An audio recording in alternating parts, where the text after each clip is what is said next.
Check the mic and make sure it sound right. Hi, I'm DK Will, and this is DK Will Talk About It, and I'm going to try to do a very quick video to try to make a point. And I hope the point comes across clearly and creates the type of response and consideration that I hope that it does. And I'm going to start with, you can see in front of you on the screen, Warren Davidson back a week or so ago when he kind of came out of the woodworks, where it appeared that he was a proponent of the cryptocurrency industry. And then it seems like he pounced onto Christopher Larsen when Christopher Larsen said this, and it created a bit of a stir in the crypto community.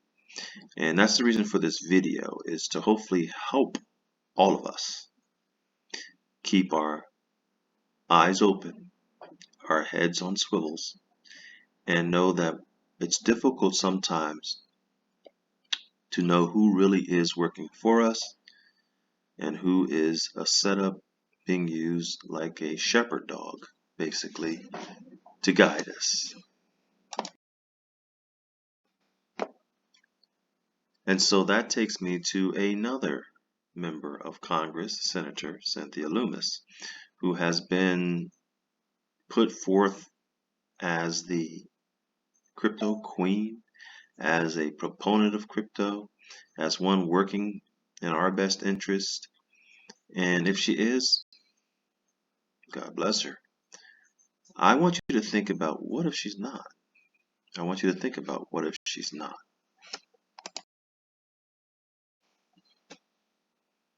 So Senator Loomis is a senator for the state of Wyoming. And you can see here, the only point that we're trying to get from this is right here, that the population of Wyoming is roughly 576,851 people. We want to keep that point in mind.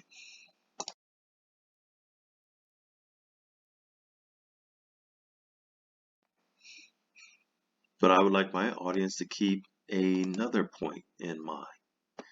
And that point is, when you look into this article I have here, Meet the Crypto Caucus, U.S. Lawmakers Defending Digital Coins. A bipartisan mix of libertarians, business champions, and tech utopians is uniting on legislation to help the sector grow. Okay, that's may come up later in the video, that type of talk, but what I really want you to focus on here is the point that it says digital assets have exploded in popularity in recent years, with the big cryptocurrencies now worth a global total of $2 trillion, up from $14 billion 5 years ago, according to the White House. Surveys suggest about 16% of American adults have bought, used, or traded cryptocurrencies, while more than 100 countries are considering launching their own central bank digital currencies.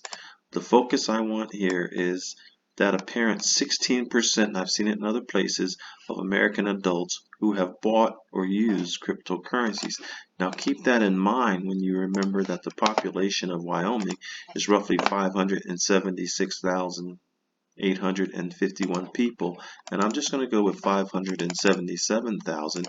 And when you consider a population of 577,000 people, you talk about legislation in a state that could potentially affect 92,000 of its population. Not very much. 92,000 people. And let's say half just buy and walk on and move with their lives and aren't as intensely involved in the crypto community as some of us are. Well, if you take only half people, you're talking about less than 50,000 people. You're talking about 46,000 people. And so what's the point I'm trying to make? Well, the point I'm trying to make is that Senator Loomis may have earned that title by manipulation of perception, because she can come off as the crypto queen by making her state be the first state to be crypto friendly, or one of the first states to be crypto friendly. And at the same time, it's not really impacting very many Americans. It's not really impacting very many American citizens. And so she earns the title, but it's really just a goal as to do what she's good at. Herd domestic animals. And unfortunately, folks, them domestic animals might be some of us if we don't stay alert and keep our heads on a swivel. Because I don't know if you are aware of it or not. Keep in mind, I'm politically neutral. I'm spitting out facts. I'm not Republican or Democrat or independent, and I've never voted in my life. I've mentioned many times my king's in heaven, he's invisible for now, and I don't vote. So don't get politically all bound up and constipated over anything I say regarding political matters. But we know that this person here has been giving a portrayal of somebody who's very much coming after the cryptocurrency industry with a hammer and a gavel and a sword, and just trying to butcher it up and also cage it up under his purview. But the interesting thing about his confirmation when the Senate confirmed Gensler to lead the SEC, we know that there were two Republicans who crossed that line, so to speak, that they talk about in politics, and one of those was indeed, bear with me here, because I will find it, Senator Cynthia Loomis, who said Gensler's commitment to financial innovation outweighed her concerns about his views on climate disclosure. Her state has carved out a niche as a haven for the cryptocurrency industry. Yeah, a haven for 90,000 people. Okay, Wyoming last year issued the first cryptocurrency banking charter to Kraken Financial. Okay, so that's impactful. But keep in mind, there's a war going on over who's going to own the new monetary system. And what we have not seen is Gensler's commitment to financial innovation. What we've seen is a stifling of innovation. And it goes on to say here that Senator Mike Rounds and Loomis were the only Republicans on the Senate Banking Committee, to vote to advance Gensler's nomination to the floor. Loomis, along with Senators Charles Grassley of Iowa and Susan Collins of Maine, were the Republicans voting to confirm on the floor. Rounds didn't vote. Okay, so just pocket that in your brain, folks. Pocket that in your brain as who should you trust and who shouldn't you trust, and what's really going on here. Well, as we continue to try to put pictures together, we know that recently Gensler started backpedaling a little bit. And here, this article from yesterday says that Gary Gensler says most cryptos are securities, but some are more like gold. So the SEC and the CFTC should team up to regulate exchanges. Well, keep in mind when the executive order was passed, an agency that did not receive a primary stance in the matter was the SEC. And I did a video on it. It's in the back there. I don't remember exactly what it was called, but I'll put the card here, hopefully put it right here in this area. But, the SEC was almost snubbed in that executive order as having a major role in coming up with legislation. So now, basically, Gary Gensler is being a bit humbled, but you also begin to see from where he's getting his marching orders when you consider a few other things. Because he says he's asking the CFTC should team up with him. Where did he get that idea? I mean, did he always have it? Because if he did, why has he been doing such a raunchy job? Let's consider something else. So one of the debates is who regulates these cryptocurrencies? Who regulates Bitcoin? Is it the CFTC? Is it, and we're going to hit people hard with these alphabet letters, but essentially, does it get regulated the way a share of Amazon stock gets regulated, or does it get regulated the way a pork belly gets regulated? Under our bill, which Senator Kirsten Gillibrand and I will be introducing soon, it will be regulated by both, just the way current traditional assets are. So, for example, the Commodity Futures Trading Commission will regulate it as a commodity. We'll also have the spot markets and the futures markets.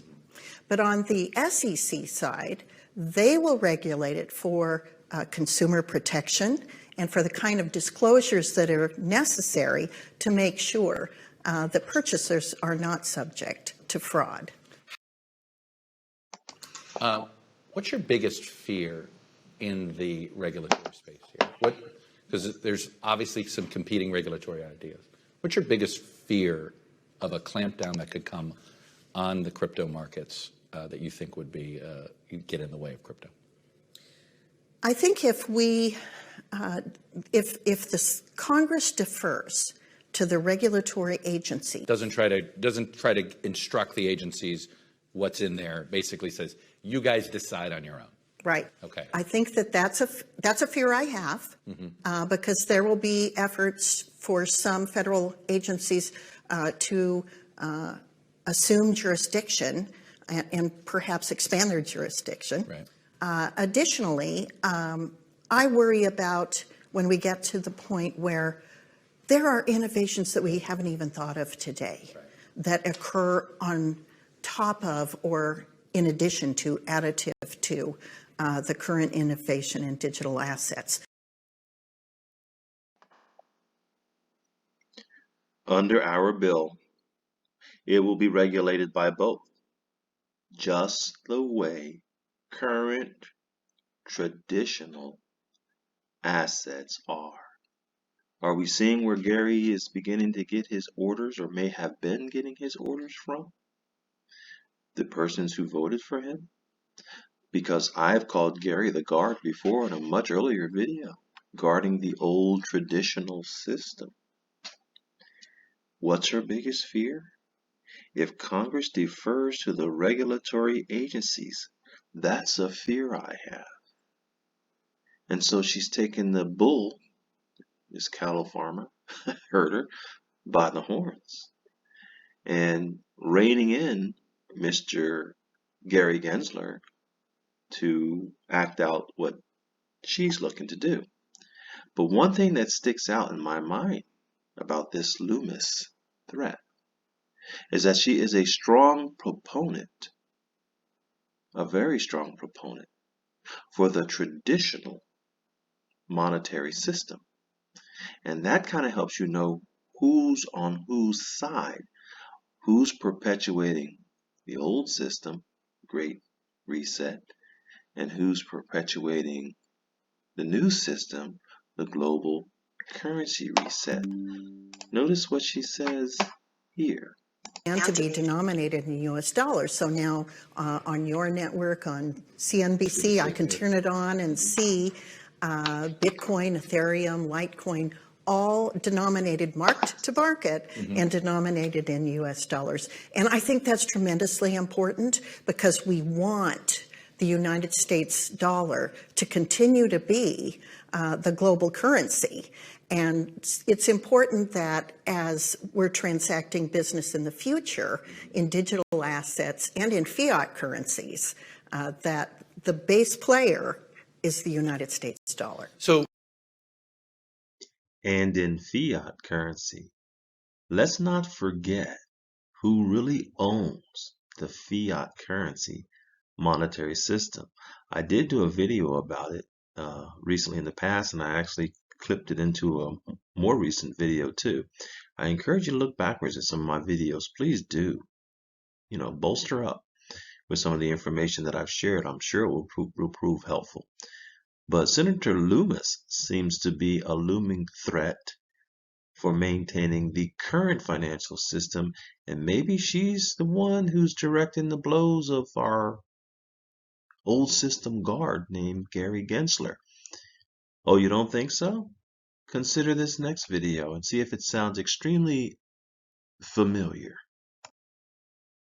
Well, I think we need to apply an old standard legal test in the United States. It's called the Howey test. Right.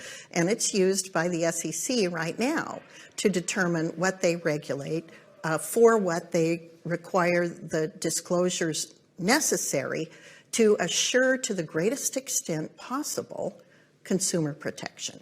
We should apply the Howey test to digital assets and the ways in which they're bundled, just the way we do for securities. we should apply the Howey test. Talking about new innovations that we haven't even thought of yet, but at the same time saying we should apply an aged test to new technology. But didn't it sound very, very familiar? Didn't it sound like Gary Gensler could have been sitting there saying the exact same thing? So as this continues, folks, and we look at the players continue to emerge from this war, we begin to see more and more who the players are. And it does seem, sadly, that the Bitcoin proponents and maxis are on one side, and that innovative technology is on another side. But like I said, keep your head on a swivel. Because in every war leading up to this war, the controlling entities have always been on both sides. So what's the point? Aside from not buying into the narratives with this play with Senator Loomis looking as a innovative go-getter pioneer for the cryptocurrency within the legislative body by a small state with only 90,000 people who could be impacted by it at the highest ratio, be careful who you believe. Keep your head on a swivel, because the players are emerging. So is Loomis a looming threat? Or is her bill and her efforts, much like Mr. Davidson and Ms. Warren, and clearly Mr. Gensler, are all their efforts really for the benefit of the people? Whenever they say consumer protection, it's usually the exact opposite. And I never felt protected when Gary Gensler started reining in exchanges and making them pay bank-level interest rates when people were staking and farming and making tons of money. They just couldn't stand it. So I'm going to finish this out with another portion of that interview to show how much they just can't stand the thought of us regular folks making money doing exactly what they've been doing all along in the currency markets.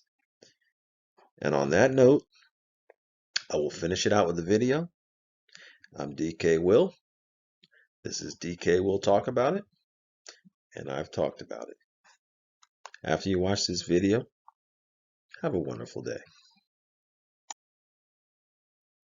A full decentralized, I mean, it could become the Wild West, and then you have people that have essentially profited off of the ability that every exchange it lives in its own world and it has its own fee structure. And we can't have that now, can we? Crypto billionaire who essentially made his money figuring out that difference in exchange rates and the fact that he was the same way the money markets did. Should that be how people make money? I mean, it just doesn't feel like it's a fair system. How do you have a decentralized system? It's not fair because a regular person can make money?